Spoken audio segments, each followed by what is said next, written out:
ETF index mutual funds నేర్చుకుని stock మార్కెట్లో రాణించాలనుకుంటున్నారా? వెంటనే ఈ నెంబర్కి కాల్ చేయండి.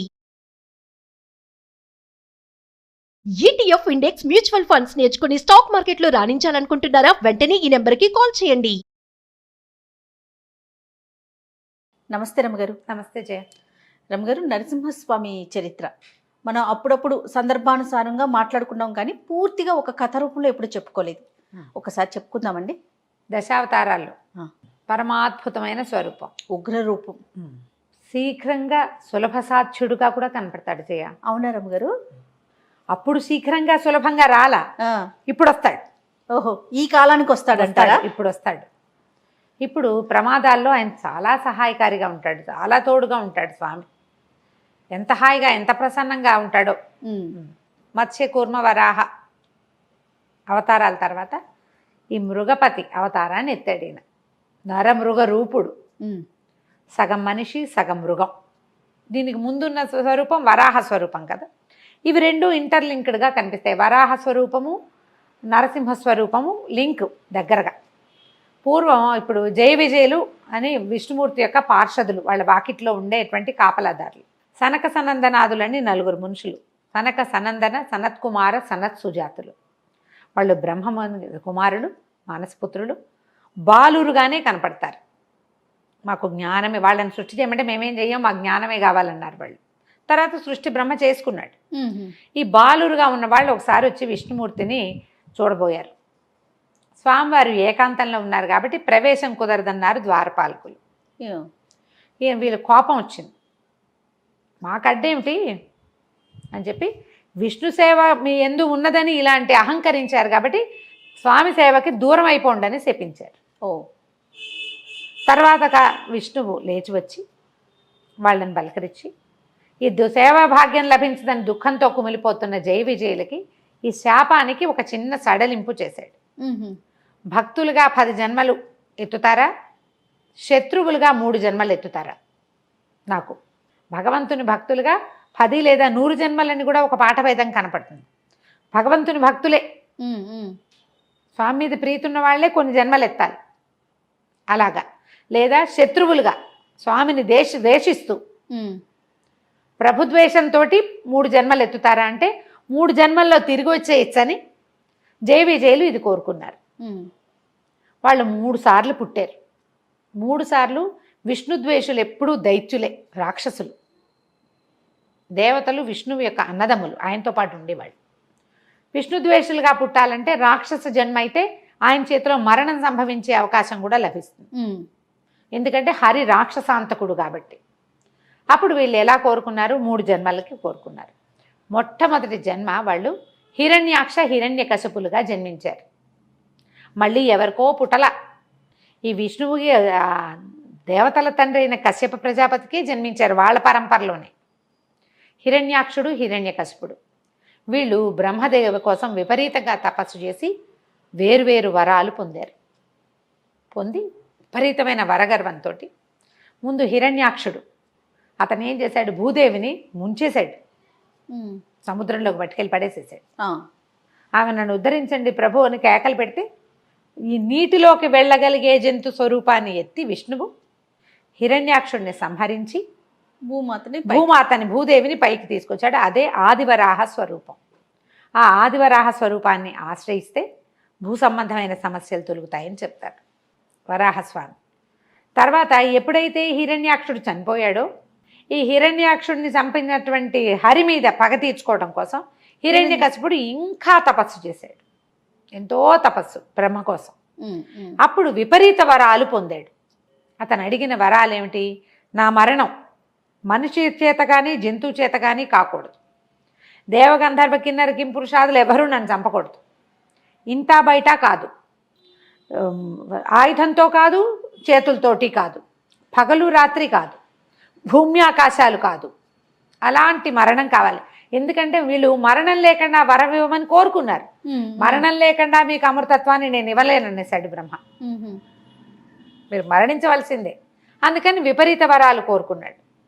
అయితే ఆయన తపస్సు చేసే క్రమంలో ఏం చేశాడు? తన భార్య గర్భవతి అయిన లీలావతిని వదిలిపెట్టి వెళ్ళాడు. అయితే ఇతను తపస్సు చేస్తున్నాడు అని చెప్పి దేవేంద్రుడు ఏం చేశాడు, ఆ లీలావతిని తన వెంట తీసుకుపోవడానికి ప్రయత్నం చేశాడు. నారద మహర్షి అడ్డుపడి ఈవ గర్భస్థుడైన శిశువు హరిప్రీతితోటి జన్మిస్తాడు. అతను మహాహరిభక్తుడు, అతనిని మనం కాపాడాలి, నువ్వు వెళ్ళిపో, ఈమెను నా దగ్గర అట్టి పెట్టుకుంటానని చెప్పి తన ఆశ్రమానికి తీసుకెళ్ళిపోయాడు. నారద మహర్షి ఆశ్రమానికి తీసుకెళ్ళి ఆయన ఆమె పడుకున్నా కూడా నిత్యము నారదుడు నారాయణ నామస్మరణ చేస్తాడు. అంతే కదా. హరిబోధ చేశాడు పిల్లవాడికి, ఆ గర్భస్థ శిశువుకి. ఇక అబ్బాయి అలా అందులో మునిగిపోయాడు, లోపల ఉన్న శిశువు. అయితే ఈ గర్భస్థ శిశువు అంటే 9 నెలలో 10 నెలలోనే కదండి అంటే, అప్పట్లో గర్భాలు ఇంత సింపుల్ కాదు, సంవత్సరాలు మోసేవారట. ఆ గర్భంలో ఉన్నంత కాలము అదే విన్నాడు అబ్బాయి. హరి గురించే విన్నాడు. లోకపాలకుడు హరి, లోక రక్షకుడు హరి, సర్వోన్నత దైవం హరే, ఇందుగలడు అందు లేడని సందేహము వలదు, చక్రి సర్వోపగతుడు. అది ఆ భావాల్లో పిల్లవాడు ఉన్నాడు లోపల. తర్వాత ఏమైంది, పుత్రోదయం అయింది. పుత్రోదయం అయ్యాక కూడా ఆ పుట్టిన శిశువు కూడా ఈయన అలాంటి బోధే చేశాడు. తర్వాత కాలంలో హిరణ్యకశిపుడికి తపస్సు పూర్తయింది, వరం లభించింది. ఆయన దేవతల మీద దండెత్తాడు, తన భార్యను తీసుకెళ్ళడానికి ప్రయత్నం చేసినందుకు మొత్తం అణిచేశాడు, ముల్లోకాలు జయించేశాడు, ముల్లోకాధిపతి అయిపోయాడు. ఎక్కడా మరణం లేని వాడికి భయం ఏముంది, తెంపరితనం వచ్చేస్తుంది కదా. అక్కడి నుంచి భార్యని కుమారుడిని తీసుకుపోయాడు. ప్రహ్లాదుడిని పేరు పెట్టారు, ఆహ్లాదాన్ని కలిగిస్తాడని ప్రహ్లాదుడని పెట్టారు పేరు. ఇంకా సంతానం కలిగింది, ముందు సంతానం ఉంది, తర్వాత కలిగింది. ఒక్క పిల్లవాడే కాదు, వాళ్ళకి ఇంకా ఉన్నారు పిల్లలు. పిల్లాడు కొంచెం మందుడుగా ఉండేవాడు, యాక్టివ్ కాదు. ప్రహ్లాదుడు యాక్టివ్ వాడు కాదు, కూర్చుని హరినామస్మరణ చేసుకుంటూ ఉండేవాడు. పుట్టుకతోటే వైరాగ్య భావాలు ఉన్నవాడు, భగవంతుడే అన్నిటికీ మూలమని, అన్నిటికీ ఆద్యంతాలు అతడేనని నమ్మేవాడు అనమాట. ఈ పిల్లాడికి ఒక 7-8 సంవత్సరాలు వచ్చాక కొంచెం మబ్బుగా ఉన్నాడు, చదువులో పెట్టాలనుకున్నారు. అప్పుడు చండామార్కులని, చండు అమార్కుడు బహుశా వాళ్ళ పేర్లు, ఈ చండామార్కులకి అప్పచెప్పారు విద్య నేర్పించమని. వాళ్ళు ఏం చెప్పినా ఈ పిల్లాడికి క్షణంలో వచ్చేస్తుంది, ఏకసంధాగ్రాహి. కానీ హిరణ్యకశిపాయ నమః అని తండ్రిని పూజించాలని, తండ్రి సర్వోత్కృష్టుడని అంటే ఒప్పుకునేవాడు కాదు. ఈ దేహాలు పోయేవేవి, ఎప్పుడూ నిత్యుడుగా ఉండే భగవంతుడిని చూడాలి కానీ అనిత్యమైన మనల్ని ఎట్లా పూజిస్తాం, మనుషుల్ని పూజించకూడదు. రాక్షసుడైతే ఈయనకి మరణం తప్పదు ఎప్పుడో ఒకప్పుడు, నిత్యుడు కాదు కదా. మనం ఉన్నా లేకపోయినా ఉండేవాడు భగవంతుడు, నేనున్నప్పుడు ఉండేవాడు దేవుడేట అవుతాడు, అట్లా కాదు. ఇతను ఏం చేశాడు, పిల్లవాడు తన చుట్టుపక్కల ఉన్న వాళ్ళందరికీ హరిబోధ చేయటం మొదలుపెట్టాడు. హరినామస్మరణతోటి గురుకులం అంతా మారుమోగిపోయేది. పిల్లలు ఆ ఉద్రేకానికి లోనైపోయేవారు. మనం భజన చేస్తుంటే ఉద్రేకం వస్తుంది, అవునవును కదా. నామస్మరణతోటి ఒక రకమైన ఉద్రిక్తత వచ్చేస్తుంది, లోపల నరాలలో ఒక సంచలనం వస్తుంది, దాని మీదకి వెళ్ళిపోతాం. ఈ పిల్లలందరినీ అటువైపు తీసుకెళ్తున్నాడని వాళ్ళు ఏం చేశారు, సరే చెప్తున్నారు, నాయన ఇది వద్దు, ఇది చెయ్యొద్దు, నీ తండ్రి ఒప్పుకోడు, ఆయన హరిద్వేషి శివభక్తుడు అంటే కాదంటాడు ఇతను. తర్వాత ఏం చేశారు, పిల్లాడి చదువు పరీక్షిద్దామని పిలిచారు. పరీక్షించేసరికల్లా అతను ఏమన్నాడు, హరే సర్వాంతర్యామని చెప్పటం మొదలుపెట్టాడు. తండ్రికి అర్థం కాలేదు. ఇక పిల్లాడిని ఎలాగైనా, వీడు ఏంటంటే వీడు చెదపురుగు, చీడపురుగు కుటుంబానికి, ఇలాంటి వాడు ఒకడు పుడితే ఇక మొత్తం కుటుంబం అంతా పాడైపోతుంది. పిల్లవాడిని సంహరించాలనుకున్నాడు ఆయన. నాకు ఇంటికి ఎక్కడ వేర్పురుగు ఉంటే ఇల్లంతా మొత్తం చెట్టంతా పోతుంది, నా కుటుంబం అంతా నాశనం అయిపోతుంది, మేమంతా హరిద్వేషంతో ఉంటే వీడొక్కడు ఎందుకు హరిప్రేమికుడుగా ఉండాలి. వాడిని చంపడానికి రకరకాల ప్రయత్నం చేశారు, విషం ఇచ్చారు, ఏది ఇచ్చినా హరినామస్మరణతోటే స్వీకరించేవాడు. ఏనుగులతో తొక్కించడానికి ప్రయత్నం చేశారు, కొండల మీద నుంచి పడేశారు, అగ్నిలో పడేశారు, పెద్ద పెద్ద పాములతోటి కరిపించారు. ఏం చేసినా అతనికి మరణం రాల, ఏది ఇచ్చినా అతని లోపలికి వెళ్ళిపోయేది. ఆ భగవన్నామస్మరణే అతన్ని రక్షించేది. ఇక విసిగిపోయాడు తండ్రి. విసిగిపోయి ఒకనాడు తండ్రి కొడుకు వాదించుకున్నారు బాగా. చిన్న పిల్లవాడే, 10-12 ఏళ్ళు వచ్చింటాయి, అంతకంటే వయసు ఉన్నట్టుగా కనపడదు కథల్లో. మన సినిమాల్లో అయితే మరీ చిట్టి పిల్లవాడిగా చూస్తాం, అంత చిట్టివాడు కాదు, కొంచెం రాజ్యం చేయగలిగే ఆలోచన వచ్చే వయసు వచ్చిందనే అనిపిస్తుంది. తండ్రి తర్వాత అతనే రాజయ్యాడు కాబట్టి. తర్వాత ఒకరోజు పిలిచాడు, ఇద్దరు మాట్లాడుకున్నారు. మాట్లాడుకున్నాక ఆయన అన్నాడు, నువ్వు సర్వాంతర్యామంటావు, ఎక్కడున్నాడో పిలువు, నాకు చూపించు. అసలు ఇప్పటిదాకా ఎదురే పడలేదు, ముల్లోకాలు చూశాను నేను, ఎక్కడ చూసినా వాడు ఎక్కడున్నాడో మాకు కనపడలేదు, నేను చూడలా. అతన్ని చూసి అతన్ని సంహరించాలని కోరిక. మా అన్నయ్యని చంపేశాడు, నేను చంపాలి అతన్ని, చూపించు, నువ్వు ఎక్కడ చూపిస్తే అక్కడ చేస్తాను. ఇప్పటిదాకా అతని పేరు వింటాం, అతని ఇది వింటాను తప్పిస్తే నేను ఏనాడు అతన్ని చూడలేదు. అంటే నువ్వు చూడాలి అన్న దృష్టి లేదు నీకు. సర్వాంతర్యామి ఎక్కడ పడితే అక్కడే ఉంటాడు. అసలు ఆ శ్లోకమే, ఆ పద్యమే అది. ఇందుగలడు అందులేడని సందేహము వలదు, చక్రి సర్వోపగతుడు. ప్రతి చోట భగవంతుడు ఉన్నాడు, నీలో నాలో కూడా ఉన్నాడు. అయితే ఆయన మంటగా కోపం వచ్చిందనమాట. ఒక స్తంభాలు ఉన్నాయి, వాళ్ళు ఉన్న సభా ప్రాంగణం, ఈ స్తంభంలో ఉన్నాడు అంటే ఎక్కడైనా ఉంటాడు, చూడు నువ్వు అనేసరికల్లా ఇప్పుడు హరి నాకు కనపడాలి, కనపడకపోతే నేను చంపుతానన్నాడు పిల్లవాడిని. ఈ గద పెట్టి ఆ స్తంభాన్ని పగలగొట్టాడు. సాయంకాలం వేళ మునిమాపు చలవ చీకటి పడే వేళలో కొట్టేసరికల్లా ఆ స్తంభం పెళపెళ భావాలతో పగిలిపోయింది. పగిలి అందులోంచి సమయం ఆసన్నమైంది కాబట్టి భగవంతుడు ఇట్లా 2 స్వరూపాలతో, సింహపు ముఖము, మానవ దేహంతో బయటకు వచ్చాడు. ఆశ్చర్యపోయాడు హిరణ్యకశిపుడు. నువ్వా, ఇలా ఉన్నావా నువ్వు అని ఆశ్చర్యపోయాడు. అసలు పద్యాలు ఎంత బాగుంటాయో భాగవతంలో, భలే అద్భుతంగా ఉంటాయి అనేసరికి ఉగ్రరూపం. అలా వచ్చిన స్వరూపము, నువ్వు ఏదైనా కొట్టితే ఒక చోటకి వేడి వస్తుంది కదా, ఎక్కడో కొట్టావు, పటా పటా పట్ట కొట్టావు, కొట్టిన చోట ముట్టుకో, నువ్వు చేత్తో కొట్టినా వెచ్చబడుతుంది. ఒక గంట మనం ఒక చోట కూర్చుంటే మనం కూర్చుని నేలే వెచ్చబడుతుంది. బాగా చెప్పారు కదా. అవునండి. ఈ స్తంభాన్ని ఇనప గదతోటి, లోహపు గదతోటి కొట్టి కొట్టి ఒక తీక్ష్ణతని, వేడిని కల్పించాడు హిరణ్యకశిపుడు. ఆ వేడిలోంచి పుట్టిన భగవంతుడు మహోగ్ర రూపంతో వచ్చాడు. ఆ ఉగ్రరూపం చూసేసరికి వణికిపోయాడు పిల్లవాడు. ఇది ఇలాంటి స్వరూపంలో భగవంతుడు ఉంటాడని తెలియదు అతనికి. ఆ పాలకడల్లో ఎక్కడో పడుకుని ఉంటాడు అలాంటివే తెలుసు. భగవంతుడు ఎలా ఉన్నా భగవంతుడే. మనకు భయం వేస్తుంది కానీ నారాయణ నారాయణ అంటూ పక్కకి తప్పుకునేసరికి ఈయన ఏం చేశాడు, ఈ రాక్షసుడితో యుద్ధం చేశాడు. కానీ హిరణ్యకశిపుడు ఓటమిని అంగీకరించాల. గద తిప్పి ఆయన మీదకి పడ్డాడు యుద్ధానికి. పడేసరికి ఈయన ఒక దెబ్బ కొట్టి అతన్ని ఈడ్చుకెళ్ళాడట. ఈడ్చుకెళ్ళి కరెక్ట్గా గుమ్మం మీద కూర్చున్నాడు. ఆ గుమ్మం మీద, అది ఇల్లు కాదు, వాకిలి కాదు, అతను ఎత్తి తన తొడల మీద వేసుకున్నాడు. భూమి ఆకాశాలు కాదు, భగవంతుని తొడల మీద ఉన్నాడు అతను, గోళ్లతోటి. అది సాయంత్రం కాదు, పగలు కాదు, రాత్రి కాదు, సాయంకాలం మునిమాపు వేళ చీకటి పడే సంధ్యా సమయంలో ఈ చేతులు కాదు, ఆయుధం కాదు, గోళ్లతోటి చీల్చి అతనిని సంహరించాడు. ఈ సంహరించేసరికల్లా ఆ ఉగ్ర రూపం చూస్తే వణికిపోయారు అందరూ. ప్రపంచం చాలా స్తంభించిపోయినట్టు అయిపోయింది.